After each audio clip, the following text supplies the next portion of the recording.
ज़िंदगी में एक चीज़ जो मैंने 44 साल बोर होने के बाद दरियाफ़्त की, मैं आपको बता देता हूँ, शायद कोई फ़र्क पड़ जाए। बोरियत सब कुछ एक जैसा लगने का दूसरा नाम है। बोरियत नाम है यकसानियत का, चीज़ों के ना बदलने का, एक ही मंज़र होने का, कोई तब्दीली ना होने का। लेकिन ऐसा हो क्यों रहा है? हम लोग इतनी ज़्यादा तरक्की कर चुके हैं जितनी आज से 50 साल पहले सोच भी नहीं सकते थे। मसरूफ़ रहने को हमारे पास 24 घंटे का मोबाइल मौजूद है, फिर क्यों हर इंसान उकताया हुआ है? क्यों लगता है कि ये साँस तो निकल गई, अगली के लिए दूर कहीं जाना पड़ेगा जहाँ ये सब कुछ ना हो। ये सब कुछ ना हो तो क्या हो? बहुत बारीक चीज़ है, डिज़ाइन। हमारी पूरी ज़िंदगी से डिज़ाइन का एलिमेंट निकल चुका है। एक और अंग्रेज़ी लफ्ज़ इस्तेमाल करना ज़रूरी है यहाँ, वो देख लें, एक्सेसराइज़ करना, यानी सजावट के ख़्याल से कोई चीज़ इस्तेमाल करना।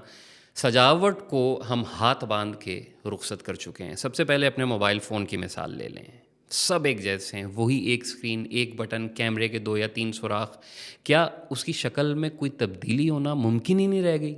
आपने 7 लाख का फ़ोन रखा हुआ है या 20,000 का, फ़ैसला क्या सिर्फ़ कैमरे करेंगे? जो कंपनी आपसे इतनी ज़्यादा रकम वसूल कर रही है कि जिसमें 2 125 मोटरसाइकिलें आ सकती हों, एक छोटी-मोटी गरीब नवाज़ किस्म की गाड़ी आ सकती हो, वो आपको डिज़ाइन के नाम पे क्या दे रही है?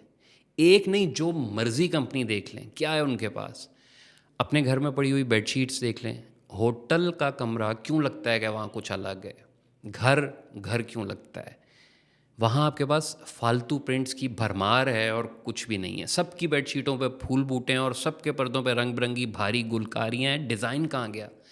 डिज़ाइन शायद 5 स्टार होटलों में शिफ्ट हो गया है मुस्तकिल, लेकिन कैसे? उनकी तो चादरें और तकिए तक सफ़ेद होते हैं, पर्दे भी एकदम सादे।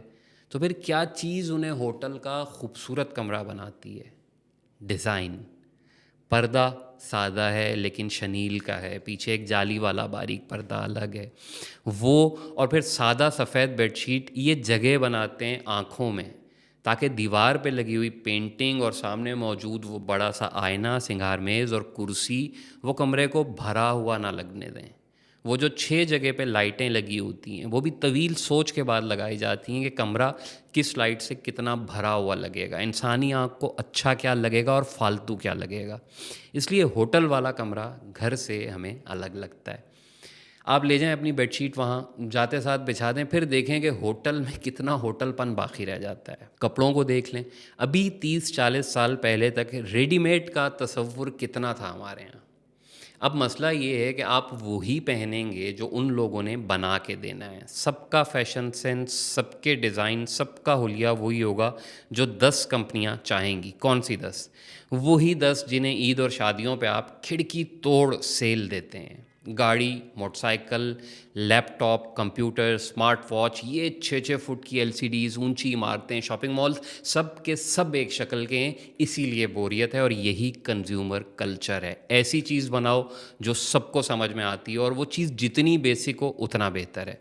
फ़ैशन और डिज़ाइन के नाम पे जो कुछ हमें मिलता है वो इंतहाई बुनियादी और सादा है, इसीलिए एक जैसा है। इसीलिए बोरियत होती है और इस बोरियत को ख़त्म करने का वाहिद हल डिज़ाइन है। ज़िंदगी को, ख़ुद को, अपने इर्द-गिर्द को एक्सेसराइज़ करना है। ये कैसे होगा? आला तालीम हासिल करने तक हमें वो सब कुछ सिखाया जाता है जो हमारे चुने हुए मज़मून से मुताल्लिक़ होता है। ज़िंदगी कैसे गुज़ारनी है, यकसानियत कैसे तोड़नी है, क्या खाना है, क्या पहनना है, कम वसाइल में कैसे रहना है। ये हमें पहले ज़माने में वो किताबें सिखाती थी जो कोर्स में नहीं होती थीं। किस्मत होती थी तो आस-पास का माहौल सिखा देता था, लेकिन अब सिर्फ़ इंटरनेट सिखा सकता है, वो भी तब कि जब आप जानना चाहेंगे। हम लोग तो यार वैसे भी डिज़ाइन के हिसाब से अमीर तरीन लोग हैं। बरसग़ीर की इमारतें, मंदिर, मस्जिदें, महल, मज़ार, खाने, ज़ेवर, किस चीज़ में डिज़ाइन नहीं था? हमारे तो खंजर और तलवारें भी वो हीरे मोती वाले न्यामों में रहते थे। हमारे 2 पैसे का घड़ा तक फूल बूटों से भरा होता था। हमारी पूरी तारीख़ का नाम डिज़ाइन था और अब हमारा डिज़ाइन वो है जो पूरी दुनिया का है। इसीलिए हम बोर होते हैं, इसीलिए हमें सब कुछ एक जैसा लगता है और इसीलिए हम किसी चीज़ से जुड़ नहीं पाते। जोड़ने के लिए अब रह भी क्या गया है?